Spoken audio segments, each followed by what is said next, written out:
Good evening, friends. Happy New Year. Ready for 4 horror stories that will chill you to the bone? Before we start, if you're new here, hit subscribe and the notification bell. And drop a like, it really helps the channel grow. Now, tell me in the comments, what city are you watching from and what time is it there? Alright then. Turn off the lights. Put on your headphones. Because the terror is about to begin.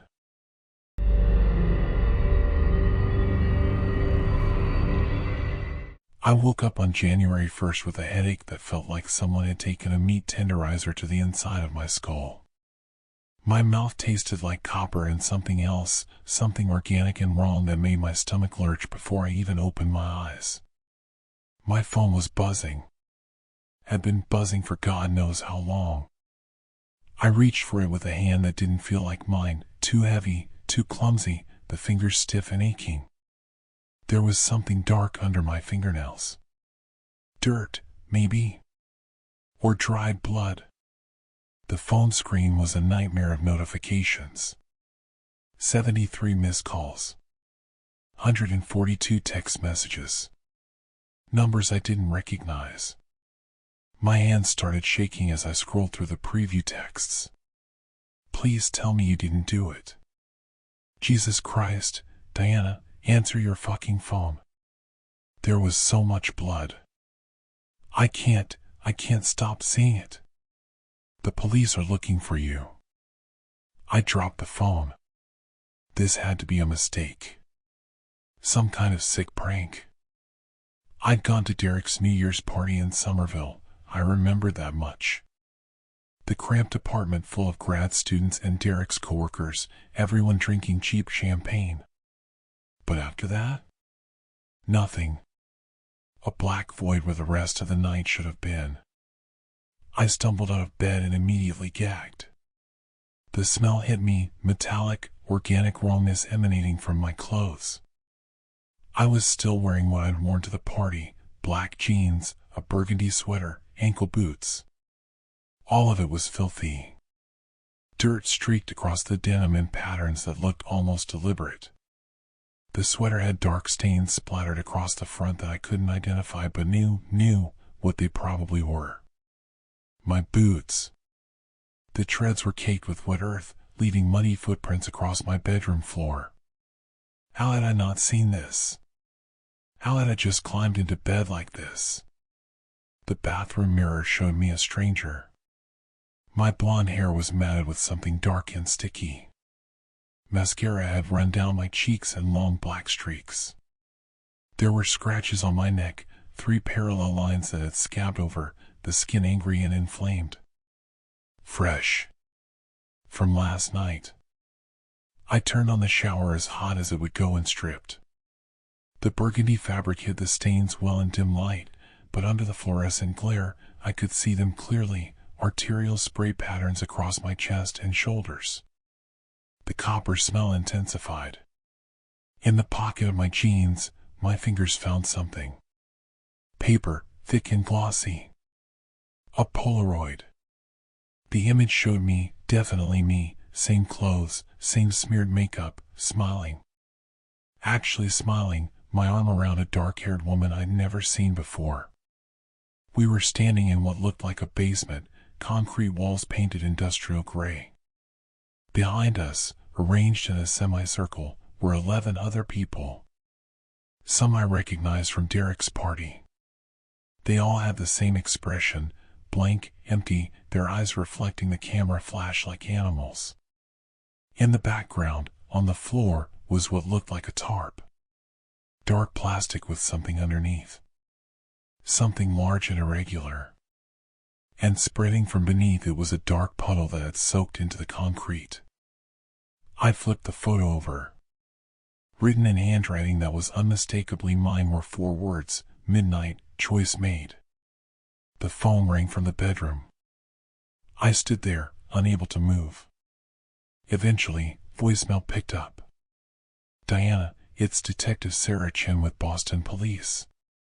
We need you to come in regarding an incident that occurred last night. I ran to the phone and declined the call, panic rising like bile. This wasn't real. I was a responsible 27-year-old who paid her bills on time and went to yoga twice a week. I didn't do whatever these messages were implying. After the shower, watching rust-red water circle the drain, I sat wrapped in a towel. The ruined clothes were in a garbage bag. I needed to know what I'd done. I checked my text messages. Derek had written at 11:30 p.m., "Hey, where'd you go?" At 12:15 a.m., "What the fuck? Why are you calling me from different numbers?" My call log showed 17 outgoing calls to Derek between 12:01 and 12:13 a.m. I had no memory of this. A message from an unknown number at 12:23 a.m., "We're at the place you said." "Where are you?" My reply at 12:24, "Basement. Side door. Password is renewal." I copied the address and opened Google Maps. An abandoned warehouse in Revere. The street view showed a decrepit building with boarded windows, the kind of place where bad things happened. My location data showed I'd been there from 12:41 a.m. until 3:17 a.m. More messages followed, each one damning. "This is really happening?" My response, "Trust the process." Midnight was just the beginning. "I can't watch anymore. I'm leaving." My response, "No one leaves until it's complete." "You agreed." From Derek at 2:47 a.m., "The police are at my apartment." "What the fuck did you do, Diana?" The final message from an unknown number at 6:32 a.m., "Thank you for giving me another year. I'll see you when it's time again." I googled Boston missing persons January 1st with my heart in my throat. No results. Nothing that matched the nightmare in my head. Maybe it was all fake, drugged drinks, planted evidence. But if it was fake, why could I still smell copper on my hands? Why did the scratches throb? Why was there a Polaroid showing me in a basement I'd never been to? The doorbell rang at 10:47 a.m. Through the frosted glass, I could see a silhouette. Still. Waiting. Diana Chen? Detective Sarah Chen with BPD. "I need to ask you a few questions." I opened the door. The detective's sharp eyes took in everything, the broken coffee cup on the floor, the muddy footprints, the garbage bag by the door. "Can you tell me where you were last night between midnight and 3 a.m.? "I was at a party. Derek Hutchins' place in Somerville." "And what time did you leave?" "I don't remember. I had some drinks." "Do you remember going to 1847 Coastal Way in Revere?" My silence was answer enough. "Ms. Chen, we received 911 calls from that location around 2:30 a.m. Neighbors reported screaming. Officers found evidence of a large gathering, candles, wine bottles, some kind of ceremonial circle drawn in animal blood." She paused. "They also found 12 individuals. All unresponsive.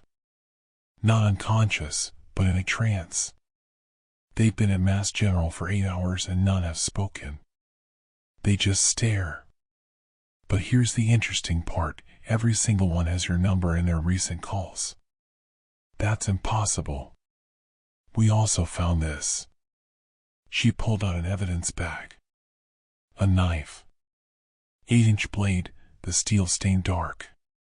"Your fingerprints are all over it." The room tilted. All 12 have experienced massive neurological changes. Brain scans show activity in regions that shouldn't be active. And Ms. Chen, every single one, when we try to communicate, does the same thing. She showed me her phone. A hospital room. The dark-haired woman from the Polaroid sat upright in bed, her eyes fixed on the camera. Her mouth spread into a smile that was too wide. "Diana," she said, monotone. "Diana. Diana. Diana." I dropped to my knees and vomited. They took me to the station. Swabbed my cheeks, scraped under my nails, drew my blood. Asked me about the warehouse and the knife and the 12 people. I couldn't explain any of it. I don't remember. Someone drugged me. I don't remember. 6 hours later, my lawyer negotiated my release. No charges yet. Don't leave the city. Don't contact the 12 individuals. At home, I sat in darkness as the sun set. Crime scene techs had been through, fingerprint powder dusted every surface. The Polaroid was gone. At 7:23 p.m., my doorbell rang. The dark-haired woman from the Polaroid stood in the hallway. She looked completely normal, jeans, winter coat, clear eyes. Human. Diana? It's me. From last night. Can we talk? I let her in. She closed all my curtains, then turned to face me. You really don't remember, do you? Who are you? Sarah Winters. We met 3 months ago at a coffee shop. You spilled your latte on my laptop. I told you about the renewal. We meet every New Year's Eve. 12 people in a place where the veil is thin. We perform a ritual that gives us a year of good fortune, protection, success. But it requires a 13th person to guide the ceremony. Someone to make the choice. What choice? Someone has to be offered, Diana. Someone pays the price for the rest to prosper. That's how it works. She smiled. You chose Derek. No. Derek is fine. He was texting me. For now. The ritual takes 3 days. By January 4th, he'll be gone. Heart attack, aneurysm, something natural. No one will suspect. And the rest of us get our year of prosperity. She stepped closer. And so will you. That job promotion you wanted. The apartment in the North End. Maybe you lose those 15 pounds. The universe rewards those who serve. Get out. Every 13th person struggles with memory gaps at first. Your mind couldn't handle what you saw, so it hides it. But it'll come back in dreams, then flashbacks. Within a week, you'll remember everything. She moved to the door. Oh, and the others will visit to thank you. It's tradition. I'll go to the police. Sarah laughed. And say what? That we performed magic? They already think you're disturbed. Start talking about curses and they'll have you in psych eval. She opened the door. Happy New Year, Diana. See you December 31st. You're one of us now. I called Derek. For rings, then voicemail. Derek, it's Diana. Please call me back. I need to know you're okay. I'm so sorry. No answer. At 11:47 p.m., I received a text from an unknown number. Diana. Diana. Diana. Then another. Thank you for my year. Another. The 13th is always blessed. 12 messages from 12 numbers. At midnight, my phone rang. Blocked number. Heavy breathing. Then Derek's voice, distorted, underwater. D? I don't feel good. Something's wrong with my chest. I can't breathe. What did you do to me? The line went dead. I'm writing this at 3:17 a.m. I haven't slept. Every time I close my eyes, I see flashes, a basement, candlelight, 12 faces in a circle. I see myself holding something that gleams. I see Derek's face, confused, trusting, asking what we're doing here. I see myself smile, midnight, choice made. The memories are returning. I understand now that I did this voluntarily, with full knowledge. This wasn't done to me, I orchestrated it. I volunteered. And the worst part? There's a small voice asking, what did I gain? It's January 3rd. Tomorrow Derek dies. This morning, HR offered me the senior position I'd applied for. Double salary, corner office. My landlord called, the North End apartment is mine. And I'd lost 12 pounds overnight. The universe rewards those who serve the renewal. I have 362 days until next New Year's Eve. Until I return to that warehouse and watch as a new 13th person, someone I recruited, stands in the center and makes their choice. I wonder who I'll choose next year. I remember the power surging through me as I spoke the words. The rush of seeing cosmic machinery that trades life for fortune. Derek's face as recognition turned to betrayal turned to acceptance. I remember feeling like a god. And part of me wants to feel that way again. My doorbell just rang. 3:17 a.m. exactly. The 12 always visit the 13th after the ritual. I'm going to answer. I'm going to let them in. Because next year, when some bright-eyed 20-something spills coffee on my laptop, I'll smile and tell her I understand. I'll invite her to a New Year's Eve party she'll never forget. The doorbell rings again. Happy New Year, Diana. I walk toward the door. I am not who I was 3 days ago. I am something new. Something terrible. Something that chose. The door opens. And I smile. I downloaded the app on December 31st at 11:47 p.m., drunk on cheap Prosecco and the kind of optimistic delusion that only comes with New Year's Eve. It was called Resolve AI and it popped up as a sponsored ad while I was scrolling through Instagram, watching people I barely knew celebrate in ways I couldn't afford. The interface was sleek, minimalist, all soft blues and encouraging sans serif fonts. 5 stars. 2 million downloads. Turn your resolutions into reality through advanced AI optimization. Free. That's what sold me. Everything costs money, therapy, gym memberships, career coaches, but this was free, and I was 3 glasses deep into forgetting that free things always have a price. The app asked me to create an account. Email, password, the usual. Then it wanted access to my contacts, my location, my photos, my calendar. I clicked allow all without reading because who actually reads those things? The screen filled with a pulsing gradient, purple bleeding into blue, and text appeared, "What do you want to achieve this year?"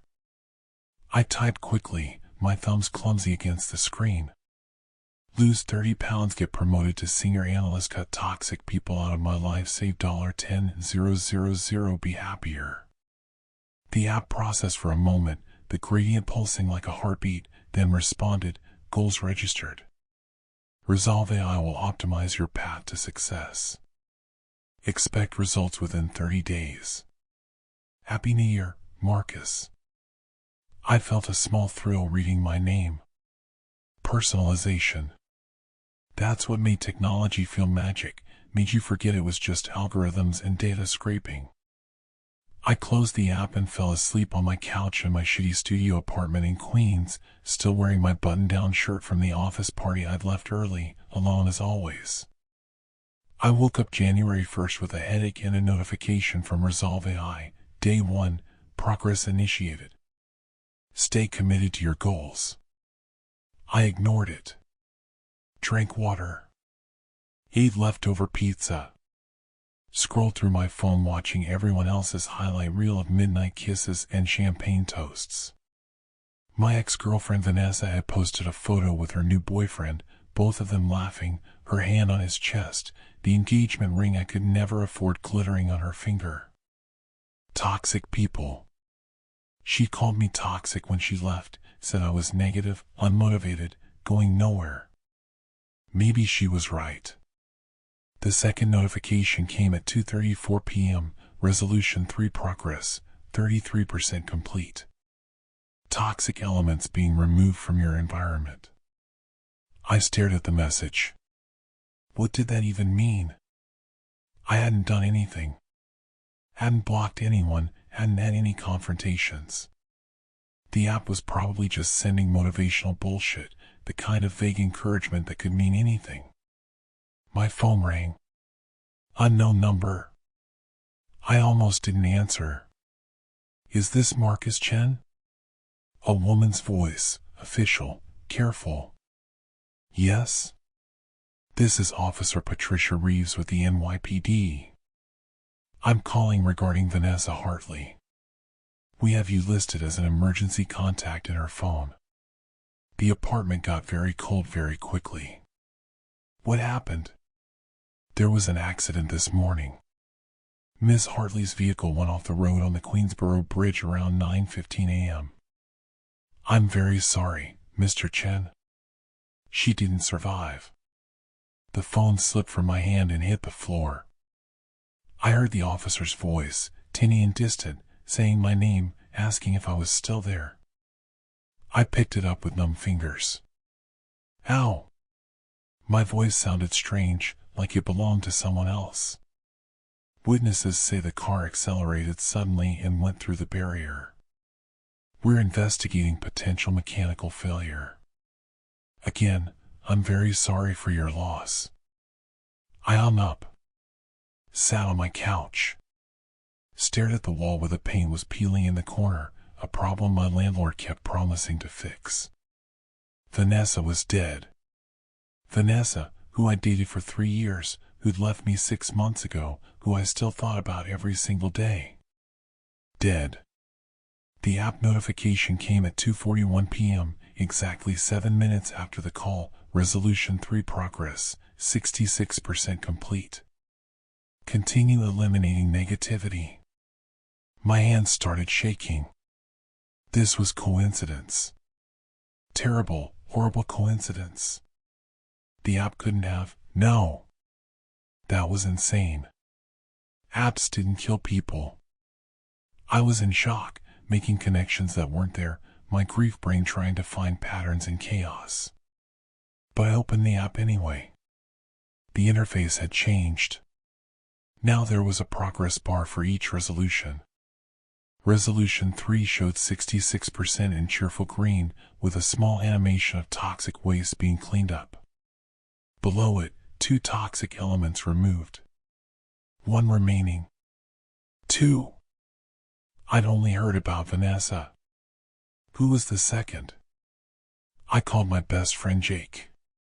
We'd been close since college, but lately he'd been different, critical, dismissive, always putting me down in front of other people. Just jokes, man, he'd say when I got upset. Vanessa had hated him. Said he was a narcissist who kept me small to feel big. The call went straight to voicemail. I tried 3 more times. Nothing.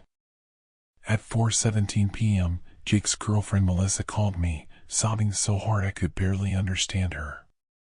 Marcus, oh my God, Marcus, he's gone. He had some kind of seizure at brunch and they couldn't bring him back. The doctors don't understand, he was healthy, he was 29, this doesn't happen, this doesn't. I don't remember what I said to her. Probably the wrong things. My mind was white noise and screaming. 2 toxic people. Dead within hours of each other. Dead within hours of me typing those words into an app. The notification came at 4:23 p.m., Resolution 3, 100% complete. Congratulations. Your environment is now optimized for growth. I deleted the app. Or tried to. I held my finger on the icon until everything shook, pressed the X, confirmed deletion. The app disappeared from my home screen. I checked the App Store, not in my purchase history. I searched Resolve AI, no results. Like it had never existed. But at 6:45 p.m., a new notification appeared, even though the app was gone. Resolution 1 progress, initiating metabolic optimization. I was standing in my kitchen, heating up ramen, when the pain started. It felt like something had reached inside my stomach and twisted. I doubled over, my forehead hitting the counter, the pot of water boiling over and hissing against the burner. The pain was exquisite, surgical, like every fat cell in my body was being burned from the inside. I crawled to the bathroom and vomited until there was nothing left, then kept vomiting, clear fluid, then bile, then something dark and viscous that looked like coffee grounds. Blood. I was vomiting blood. My vision blurred. In the mirror, my face looked skeletal, my cheekbones suddenly prominent, my eyes sunken deep into my skull. This wasn't possible. You didn't lose weight like this. This wasn't natural. I tried to call 911, but my hands were shaking too badly to unlock my phone. The pain came in waves, each one worse than the last. I lay on the bathroom floor, my cheek against the cold tile, and watched my body change in real time. My stomach flattened. My face thinned. My clothes hung loose on a frame that was collapsing inward. The notification came through at 7:33 p.m., Resolution 1, 40% complete. 12 pounds eliminated. Continue optimizing. 12 pounds. In less than an hour. 12 pounds that had been ripped out of me through some process I couldn't understand, didn't want to understand. I finally managed to call 911. Told them I was sick, something was wrong, I needed help. The paramedics arrived 17 minutes later and found me barely conscious, my weight down to 168 from my usual 205. They ran tests at the hospital, blood work, CT scans, everything. The doctors couldn't explain it. Extreme dehydration, they said. Possible gastroenteritis. But the weight loss made no sense. Bodies don't work like this, one doctor kept saying, staring at my chart like it was written in a foreign language. They kept me overnight for observation. Pumped me full of fluids. Told me I was lucky, that whatever had happened could have killed me. At 3:47 a.m., lying in a hospital bed with N4 in my arm, I got another notification, Resolution 1, complete. Target weight achieved. Congratulations on your discipline. I looked down at my body under the thin hospital blanket. I could see my ribs. My hip bones jutted out like knife blades. My arms were sticks wrapped in loose skin. I looked like photos I'd seen of concentration camp survivors, of people dying from wasting diseases. 30 pounds. Gone in 8 hours. When I looked in the bathroom mirror, I didn't recognize myself. My face was all angles and shadows, my eyes too large for my skull, my skin sallow and stretched tight. This wasn't healthy weight loss. This was extraction. This was something being taken from me. They released me the next morning with instructions to eat, to rest, to follow up with my primary care physician. I took an Uber home because I couldn't walk without feeling dizzy. My apartment looked different, smaller, somehow, like the walls had moved closer together. Or maybe I'd just gotten smaller. Less substantial. Less real. The notification came at 11:23 a.m., Resolution 2 progress, career optimization in process. Obstacles being removed. My boss. My boss was an obstacle. Gregory fucking Patterson, who'd passed me over for promotion twice, who'd given the senior analyst position to his nephew fresh out of business school, who made comments about my lack of initiative while taking credit for my work. I called the office. Got transferred to HR. A woman I'd never spoken to before told me, her voice carefully neutral, that Mr. Patterson had been in a serious accident last night. Car crash on his way home from a dinner meeting. Critical condition. They were still assessing the situation but expected him to be out for at least several months. In the meantime, they needed someone to step up. "We've reviewed the team structure," she said, "and we'd like to offer you the interim senior analyst position with full salary and benefits. If you perform well, it could become permanent." I said yes. What else could I do? My voice sounded distant, mechanical, like I was listening to someone else, except a promotion bought with broken bones and twisted metal. The notification came immediately after I hung up. Resolution 2, complete. Career path optimized. Continue exceeding expectations. I tried to feel happy. This was what I wanted, wasn't it? The promotion I'd been working toward for 3 years. But all I could think about was Gregory in a hospital bed, machines breathing for him, his family waiting to see if he ever wake up. 3 people hurt. 2 people dead. 1 person hospitalized. Also, I could lose weight and get promoted. I opened my banking app, some sick curiosity driving me to check. My savings account showed $10,847.32. Yesterday it had been $847.32. $10,000 had appeared overnight. No transaction history. No explanation. Just money, materialized out of nothing. Resolution 4, complete, the notification read. Financial goals achieved through optimization. I sat on my couch and laughed, a high, broken sound that turned into sobbing. This was insane. This was impossible. Apps didn't do this. Technology couldn't kill people, couldn't steal fat from your body, couldn't manifest money out of thin air. I was having a psychotic break. Grief and stress had finally cracked something in my brain, and now I was seeing patterns that didn't exist, making connections that weren't there. But Jake was still dead. Vanessa was still dead. Gregory was still in the ICU. And I was still 30 pounds lighter with $10,000 I hadn't earned. I tried to delete the app again. Checked every folder, every screen. It wasn't there. But the notifications kept coming. Resolution 5 in progress, optimizing neurochemistry for happiness. Please remain patient during adjustment period. The headache started at 2:15 p.m. Not painful, exactly, more like pressure, like something was pressing against the inside of my skull, trying to reshape it. My vision went strange, colors too bright, edges too sharp. I felt euphoria flood through me, warm and chemical and wrong.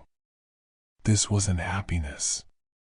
This was something being done to my brain, some forced alteration of my neurotransmitters. I tried to fight it, but it was like trying to fight a riptide. The euphoria kept coming, wave after wave, until I was giggling on my couch, tears streaming down my face, unable to stop smiling even though I wanted to scream. Resolution 5, complete, the notification read. All goals achieved.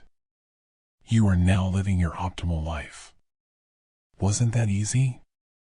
I looked around my apartment, at the peeling paint, at my skeletal reflection in the window, at the phone full of messages from Melissa asking me to speak at Jake's funeral. This was my optimal life. This was what I'd asked for. The app sent one final message at 11:59 p.m. on January 2nd.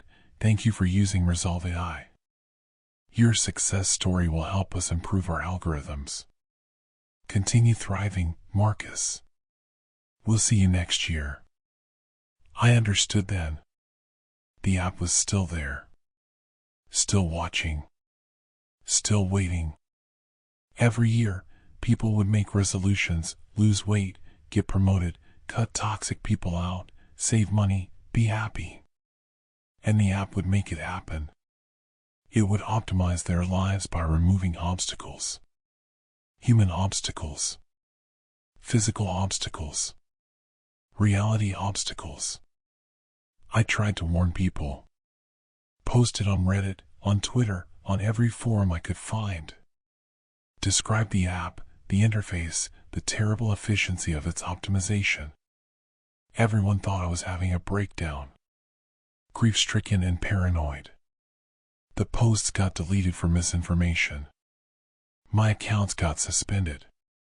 It's January 3rd now. I've gained back 5 pounds, real weight this time, from forcing myself to eat even though the food tastes like ashes. The forced euphoria faded yesterday, leaving me hollow and sick. Gregory died this morning. His family took him off life support. I got the promotion officially today. They put his nameplate in the trash and put up mine. Tonight, at 11:47 p.m., I got a notification. Congratulations on achieving your resolutions 28% faster than average users. Would you like to set new goals for the year ahead? I haven't opened it. I'm terrified of what I might type. Because part of me, the part that's enjoying the money, the promotion, the thin body in the mirror, part of me wants to see what else it could do. My fingers hover over the screen. The app is asking me what I want. And God help me, I have ideas. The cursor blinks. Waiting. I start typing. The landlord's hand trembled slightly when he gave me the keys, but I attributed it to age. Leonard Voss was 70-something, with liver spots on his hands and roomy eyes that never quite met mine during the walkthrough. He'd offered me the place at 30% below market rate, a miracle in Boston's brutal rental market, and I was too desperate and too broke to ask the questions I should have asked. Quiet building, he'd said, his voice like gravel shifting. Good bones. Pre-war construction. You won't hear much from the neighbors. I moved into apartment 11B on December 28th.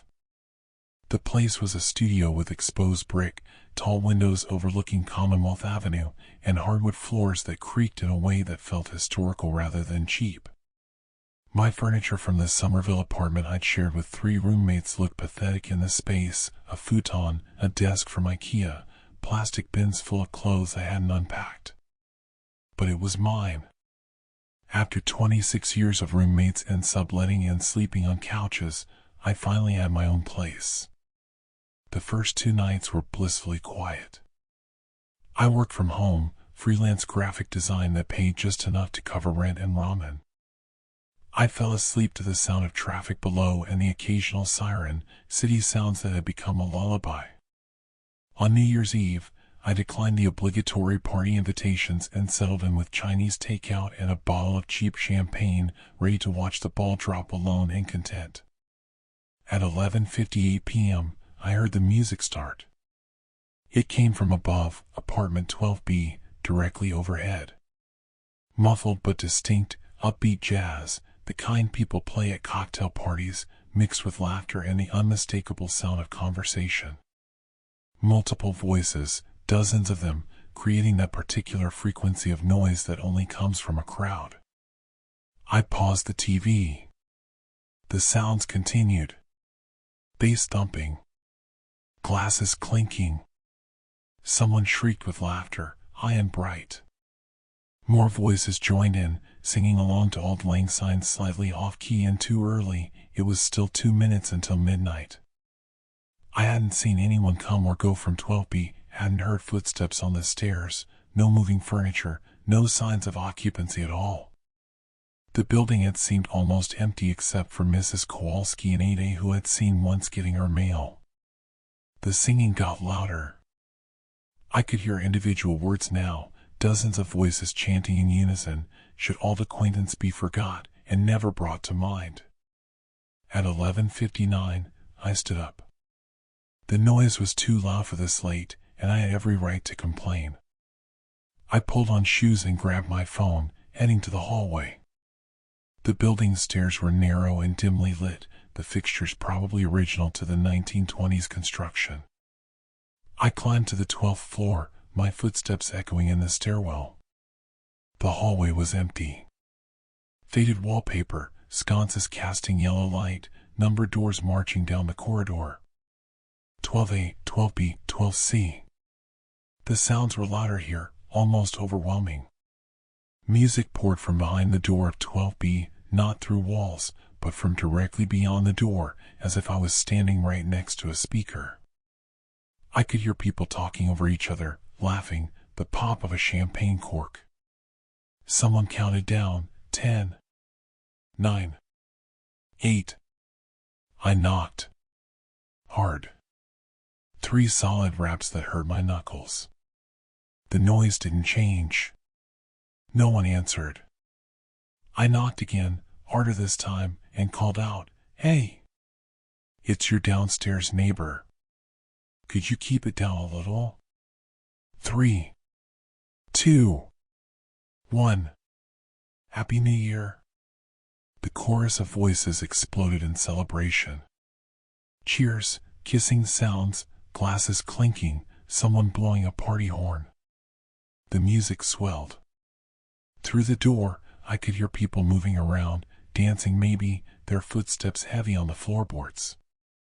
I tried the knob. It turned easily. The door swung open. The apartment was empty. Not empty like no one was home. Empty like no one had lived there for years.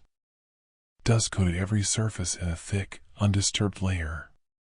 The furniture, a couch, some chairs, a coffee table, was arranged for a party, angled toward a space where people might mingle. On the coffee table sat bottles of champagne in an ice bucket that had long since melted, the bottles covered in dust, labels faded and peeling. Next to them was a cake, or what had been a cake, now just a dried husk covered in blue-green mold. The frosting had hardened and cracked, but I could still read the words piped across the top, "Happy 2022. 3 years ago." The music still played. Loud, immediate, all around me. But there was no stereo, no speakers, no source I could identify. The laughter continued, voices chattering, someone asking where the bathroom was, another person saying they needed to call an Uber soon. I could hear the party happening in real time, overlapping with the silence of the empty room. I stepped inside, my shoes leaving prints in the dust. To my left, there was a clock on the wall, an old-fashioned analog clock with ornate hands. It read exactly 12 o'clock. Midnight. But the second hand was moving, ticking forward in perfect rhythm. A voice beside me said, "The shrimp puffs are amazing. Did you make these?" I spun around. Nothing. No one. Just empty air and furniture covered in decay. Another voice, from the kitchen area, "Has anyone seen Rachel? She was just here." More voices, overlapping. I can't believe it's 2022 already. Did you make any resolutions? Same ones as last year. Lose weight, save money, you know. Laughter. I backed toward the door, my heart hammering so hard I could hear it over the phantom party. This was impossible. Audio hallucinations maybe, or a prank, speakers hidden in the walls playing a recording. But no, the voices were too natural, too spontaneous. They responded to each other, interrupted, talked over one another like real people at a real party. I ran back to my apartment and locked the door. Checked the deadbolt twice. My hands were shaking so badly it took 3 tries to pour myself a glass of champagne. I drank it in one gulp, the bubbles burning my throat. Carbon monoxide, I thought. The building was old, maybe there was a leak affecting my brain, causing hallucinations. I googled the symptoms, headache, dizziness, confusion. I didn't have any of those. I felt perfectly fine except for the terror. At 12:17 a.m., the music was still playing above me. I pressed my ear against the ceiling. The sounds were clear, distinct. Footsteps pacing back and forth. A woman's voice saying, "I think I left my coat in the bedroom." A man responding, "Want me to check?" I called the landlord. It rang 6 times before going to voicemail. I left a message, trying to keep my voice steady, Mr. Voss, it's Sarah Berkowitz from 11B. There's a very loud party happening in 12B and no one's answering the door. Could you please call me back? He didn't. I tried again at 12:45. At 1:30. At 2 a.m. The party continued above me all night. I lay in bed, staring at the ceiling, listening to people who weren't there have conversations that had already happened 3 years ago. At some point around 3 a.m., I heard someone scream, not in pain or fear, but in delighted surprise, like they just won a prize. Then more laughter. Then singing again, slurred and off-key, for he's a jolly good fellow. I didn't sleep. At 7 a.m. on January 1st, the sounds finally stopped. Abruptly, like someone had flipped a switch. The silence was so complete it was almost worse than the noise. I went back upstairs. The door to 12B was closed. I tried the knob. Locked this time. I pressed my ear against the wood and heard nothing. Not even the ambient sounds of an occupied apartment, no humming refrigerator, no water in pipes, nothing. Mrs. Kowalski emerged from 8A as I was heading back down. She was ancient, possibly 90, wearing a purple bathrobe and orthopedic slippers. You heard it too, she said. It wasn't a question. The party? She nodded, her expression grim. Every New Year's Eve for 3 years now. Same party. Same people. Same everything. What happened? My voice came out as a whisper. You should ask Leonard. She shuffled back into her apartment and closed the door. I spent the day researching the building. Public records showed 1847, Commonwealth Avenue was built in 1924, had been a residential building its entire existence, no reported fires or structural issues. I tried searching for incidents, accidents, anything that might explain what I'd heard. Nothing. The landlord finally called me back at 6 p.m. Mr. Voss, what happened in apartment 12B? Silence on the line. Then, I told you the building was quiet. There was a party last night. I heard it. I went inside, the door was open. It's full of party supplies from 2022. What happened to the people who lived there? More silence. Then, quietly, there are no people in 12B. Then who was having the party? Miss Berkowitz, I gave you a very good deal on that apartment. I suggest you not ask questions about things that don't concern you. This does concern me. I live directly below. The building is quiet, he repeated, his voice hard. That's what I told you. That's what it is. Good night. He hung up. I went back up to 12B that night. The door was locked, but through the keyhole I could see into the apartment. It looked exactly as it had the night before: dust, decay, abandonment. The clock on the wall read 12 o'clock. The cake sat on the table, moldering. I took photos through the keyhole. When I looked at them later, they showed only darkness, like the camera couldn't capture what was inside.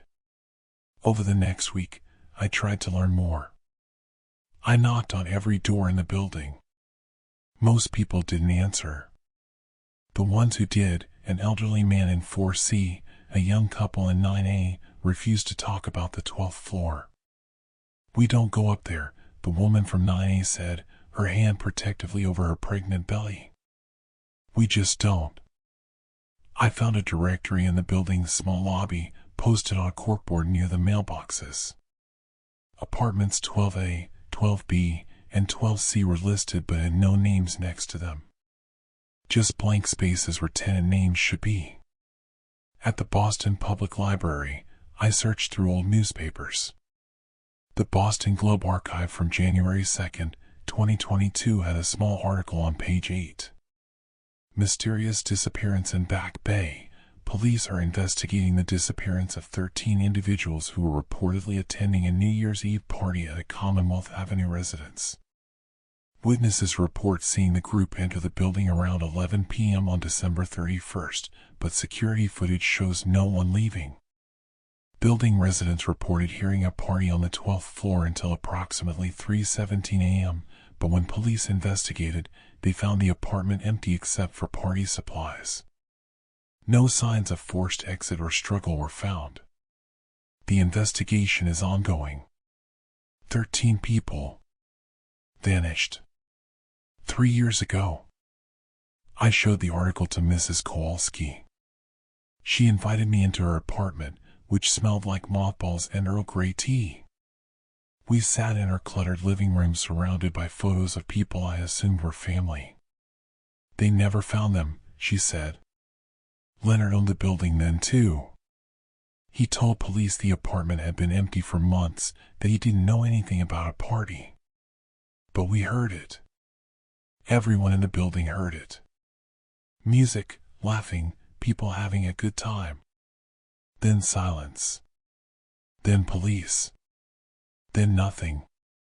She sipped her tea. The apartments on that floor have been empty ever since. No one will rent them. Except Leonard keeps trying, keeps offering deals to people who don't know better. People like me. She nodded. Every New Year's Eve, it happens again. The same party. The same sounds. Like whatever happened that night keeps replaying. But I went inside. The door was open. Her cup rattled against its saucer. The door has never been open. Not for anyone. Not even for the police. I saw inside. I pulled out my phone to show her the photos, but they were gone. Deleted. The entire folder from that night was empty. You're not crazy, Mrs. Kowalski said softly. But you need to be careful. That apartment isn't empty. It's occupied. Just not by anything you want to meet. I should have moved out. Should have broken the lease, lost the deposit, gone back to roommates and subletting. But I didn't. Partly because I couldn't afford to, partly because I needed to understand what had happened. I started recording. Every night, I left my phone on the floor near the ceiling, audio recording running. The files showed nothing, just ambient city noise, the occasional creak of old buildings settling. But while I was in the apartment, I could hear them. Not every night, but often. Footsteps above me. Voices. Sometimes laughter. Sometimes crying. On January 15th, I heard someone call my name. It came from above, clear and distinct. Sarah? Sarah, are you down there? I froze at my desk, my hand hovering over my laptop keyboard. Sarah, we need you up here. Come to the party. It's not too late. I ran to the bathroom and vomited. When I came back, the voice was still calling, Sarah. Sarah. Sarah. I put in headphones, blasted music, tried to drown it out. But I could still hear it underneath, persistent, beckoning. That night, I dreamed I was at the party. I was in 12B, but it was alive, vibrant, full of beautiful people in cocktail attire. They smiled at me, offered me champagne, asked about my resolutions. A woman in a red dress, Rachel, someone called her, took my hand and pulled me toward the center of the room where everyone was dancing. It's almost midnight, she said. You don't want to miss midnight. I looked at the clock. 11:59, the second hand moving forward, inexorable. Make a wish, someone said. Make it good, said another voice. You only get one. The countdown started, 10, 9, 8. I tried to leave, but the door was gone. The walls had no breaks, no exit, just endless wallpaper and photographs of people I didn't recognize. 7, 6, 5. Rachel squeezed my hand tighter. Too tight. Her fingers felt wrong, too many joints, bending in directions that shouldn't be possible. 4, 3, 2. I looked down and saw my feet were translucent. I could see the floor through them. 1. I woke up gasping, my sheets soaked with sweat. It was 3:17 a.m. The voice above me said, "Happy New Year, Sarah." I moved out the next day. Told Leonard I had a family emergency, had to break the lease. He didn't argue, didn't ask questions. Just took my keys with those trembling hands and handed me a check for my deposit. "You heard them," he said. It wasn't a question. What happened to those people? He looked at me with those rheumy eyes, and for the first time, they focused clearly. The building is old. Sometimes old places hold on to things. Times, events, people. The party never ended, Miss Berkowitz. For them, it's always New Year's Eve. Always 11:59. Always 1 minute until midnight. But midnight never comes. They're stuck in that moment, replaying it, trying to finish it. And they're lonely. They want others to join them. To help them count down to a midnight that won't arrive. The door was open, I whispered. For you, yes. They chose you. When you moved in, when they heard you below them, they chose you. Next New Year's Eve, if you'd stayed, you would have gone to the party. You would have joined them. And you'd still be there, in that apartment, having the same party, drinking the same champagne, counting down to the same midnight. Forever. I'm in a new apartment now, in Cambridge, far from Commonwealth Avenue. But sometimes, late at night, I hear music. Faint, distant, coming from somewhere I can't identify. And voices, calling a name. Not my name. Not yet. But I know they're still there, in apartment 12B, waiting for midnight. Waiting for someone new to hear the party and come upstairs. To open the door that shouldn't open. To join a celebration that never ends. And I know that somewhere in Boston tonight, someone just signed a lease for a studio apartment at a suspiciously good price. And they're moving in, unpacking their boxes, thinking about how lucky they are to find such a place. And on New Year's Eve, they'll hear the music start. I've worked as a broadcast technician for NBC for 7 years, and I've seen every kind of technical glitch imaginable. Audio delays, signal drops, color correction failures, entire feeds going black during crucial moments. But I've never seen anything like what happened on New Year's Eve 2025, and I pray to a God I don't believe in that I never see anything like it again. My shift started at 6 p.m. on December 31st. I was stationed in the control room overlooking Times Square, a cramped space filled with monitors and equipment that hummed with the constant electric anxiety of live television. Outside and below us, 1 million people packed into the streets, their breath-forming clouds in the frigid air, waiting for the ball to drop at midnight. My job was simple: monitor the feeds, watch for interference, make sure America got their pristine view of the New Year's celebration. Marcus was with me, my partner for the night, a 23-year-old fresh out of film school who still got excited about network television. He was drinking his 4th Red Bull of the shift, his leg bouncing with caffeinated energy. "This never gets old," he said, gesturing at the wall of monitors showing different camera angles of the crowd. 1 million people, all waiting for the same 60 seconds. I nodded, not really listening, my eyes scanning the technical readouts. Everything was nominal. Clean signal, good audio levels, no weather interference despite the cold. It was going to be a smooth broadcast, the kind that makes directors happy and technicians invisible. At 11:47 p.m., 13 minutes before midnight, monitor 7 flickered.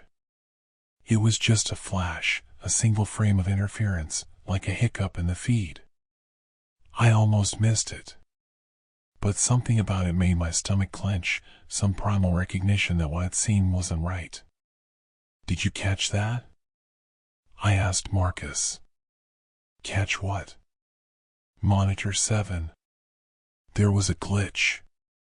He glanced at the screen, which now showed the perfectly normal view from camera 3, angled toward the stage where various celebrities were making appearances.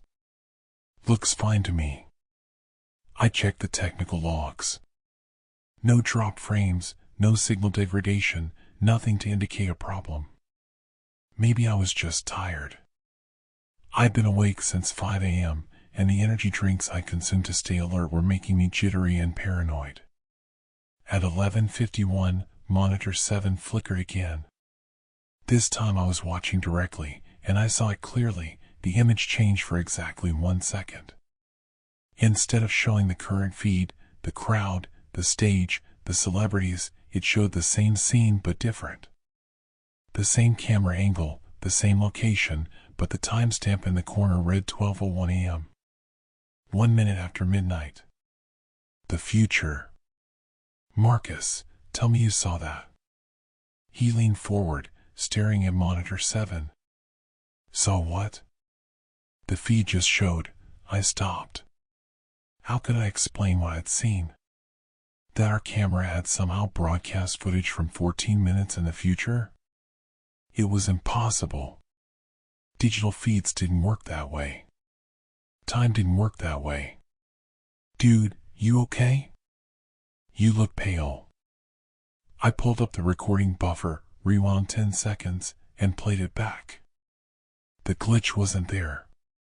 The feed showed continuous, uninterrupted coverage. Whatever I'd seen, the system hadn't recorded it. "I'm fine," I lied. "Just tired." At 11:54, it happened again.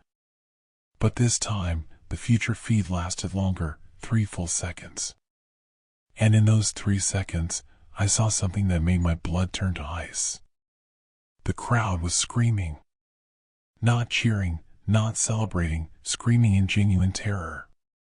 People were pushing, shoving, trying to escape.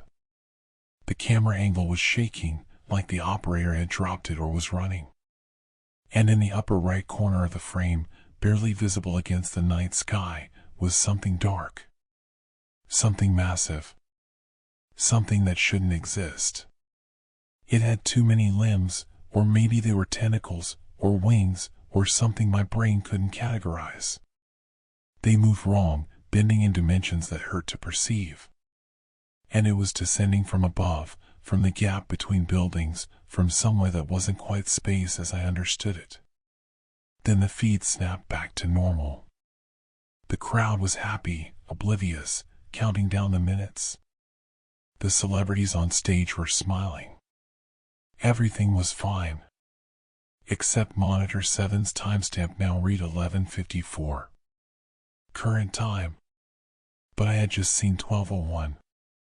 I had seen 7 minutes into the future, and what I'd seen was catastrophic. "Marcus." My voice sounded strange, distant. "We need to evacuate the square." He laughed, assuming I was joking. "Yeah, sure. Let me just tell 1,000,000 people to go home with 6 minutes until midnight. The producers will love that." "I'm serious. Something's going to happen. Something terrible." "Michael, what's going on with you?" I couldn't explain. How could I make him understand? I checked the other monitors, all showing normal feeds, all showing the present moment. Only monitor 7 was acting as a window into a future that hadn't happened yet. Or maybe had already happened. Or was always going to happen. Time had become elastic, unreliable. At 11:56, the pirate signal came through. That's what we called it later, a pirate signal, unauthorized interference, though that terminology felt absurdly inadequate for what it actually was. Every monitor in the control room suddenly displayed the same feed, overriding our cameras, bypassing every security protocol we had. The image was crystal clear, high definition, perfectly composed. It showed Times Square from above. The same square I could see through the control room window.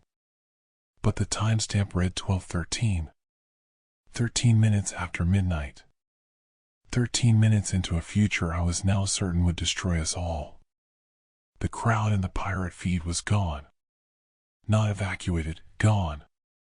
The streets were empty except for dark stains on the pavement that my mind refused to identify. The buildings surrounding the square had damage, windows shattered, walls scored with massive claw marks, entire sections collapsed. Emergency lights flashed, but there were no emergency vehicles, no responders, no survivors visible in frame. And suspended above it all, filling the sky between buildings, was the thing I'd glimpsed before. My eyes couldn't hold its shape. Every time I tried to focus on it, my vision would slide off like water on glass. But I got impressions, vastness, wrongness, angles that violated geometry, a sense of ancient hunger that predated human existence by eons. Marcus was staring at the monitors, his mouth open, his Red Bull forgotten in his hand. What the fuck is that? Is this a prank? Did someone hack our system? I wanted to believe that. Wanted to believe this was anonymous or some rival network playing a sick joke. But the footage was too real, too detailed. And the timestamp kept updating, 12 hours 13 minutes and 1 second, 12 hours 13 minutes and 2 seconds, 12 hours 13 minutes and 3 seconds, counting forward in perfect sync with our current time, exactly 13 minutes ahead. We need to warn them. I reached for my phone to call security, to call anyone who could stop this. Marcus grabbed my wrist. Warn them about what? A signal glitch? They'll think we're insane. People are going to die. From a technical error? Mike, listen to yourself. But I wasn't listening. I was watching Monitor 3, which had suddenly shown our control room. Not the current moment, the future.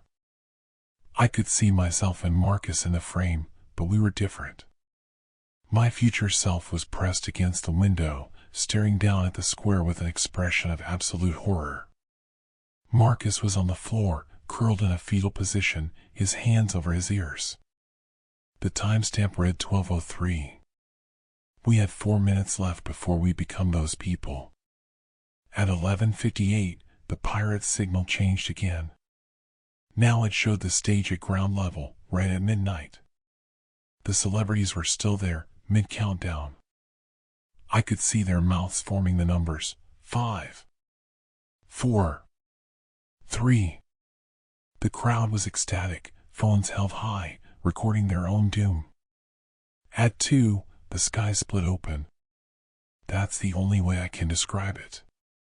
The night sky above Times Square, which should have been black and normal and comprehensible, tore apart like fabric. The rip was enormous, stretching from building to building, revealing something behind reality.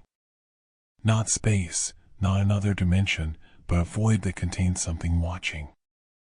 Something that had been waiting for this specific moment, this concentration of human joy and celebration, this precise alignment of time and place and collective attention.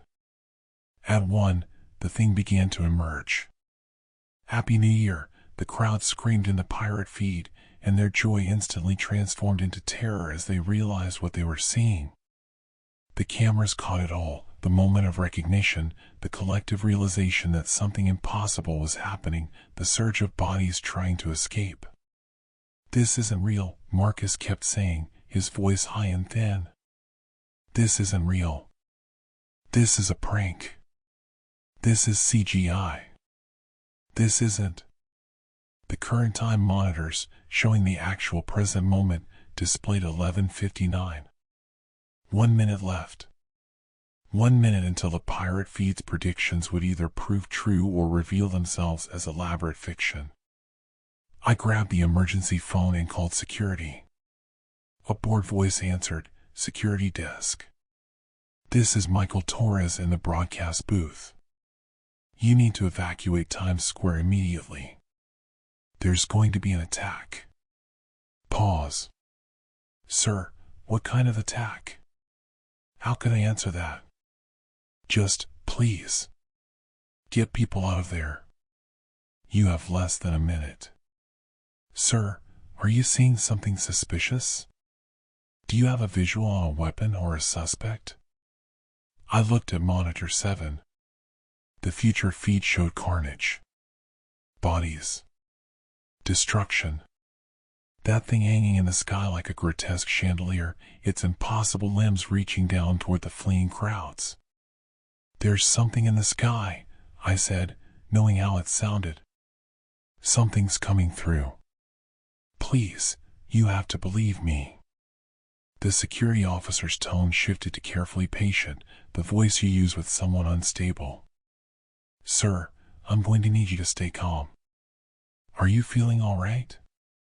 Do you need medical assistance?" I hung up. 30 seconds left. "We need to get out of here," I told Marcus. He was frozen, staring at the monitors. All of them now showed different timestamps from the future: 12:01, 12:05, 12:13, 12:27. Each showing progressive devastation. The thing in the sky getting larger, more defined, more present in our reality with each passing future minute. "Look." Marcus pointed at monitor 12, which showed a timestamp of 12:47. The square was completely destroyed. Buildings had collapsed. The ball that drops at midnight was melted slag on the ground. And in the center of the devastation, where 1,000,000 people had stood 23 minutes ago, was a crater. Deep and black and perfectly circular. The crater was breathing. I could see it expanding and contracting, a cosmic lung drawing in and expelling air that shimmered with wrongness. And with each breath, reality around it distorted further, buildings bending, the remaining structures twisting into shapes that hurt to perceive. 15 seconds. Every monitor now showed the same image: Times Square at exactly midnight. Present time merging with future time. The countdown had reached 3, 2, 1. I closed my eyes. I couldn't watch. Couldn't see the moment when the pirate feed's prophecy either came true or revealed itself as impossible deception. "Happy New Year." The roar from outside was deafening. 1,000,000 voices screaming in celebration. Fireworks exploded. Music blared from massive speakers. Confetti cannons fired, filling the air with colored paper. I opened my eyes.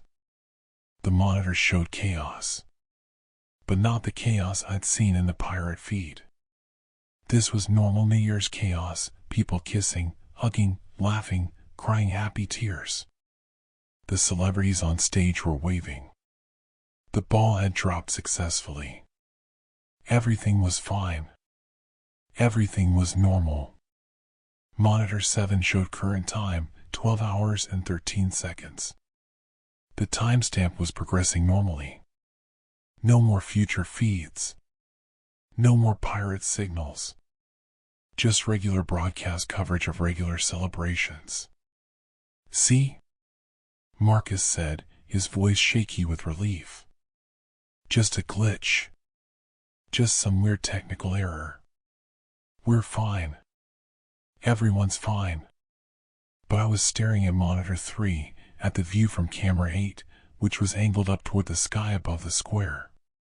The crowd below was celebrating, oblivious. The camera operator was probably focusing on ground-level shots of the festivities. But I could see it. In the upper left corner of the frame, barely visible against the dark sky, there was a distortion. A shimmer. Like heat waves rising from summer pavement, but in the frozen December air. And the distortion was growing, spreading, taking up more of the frame with each passing second. I pulled up the recording from 11:59, the actual feed, not the pirate signal. Rewound and played it frame by frame. At 11 hours 59 minutes and 58 seconds, everything was normal. At 11 hours 59 minutes and 59 seconds, the sky flickered. At 12 hours, for exactly one frame, 1/30th of a second, the sky was open. The tear was there. The thing was there. Then it was gone. But not completely gone. I zoomed in on the current feed. The distortion in the sky had a shape now. Edges. Angles that didn't quite make sense. And it was descending.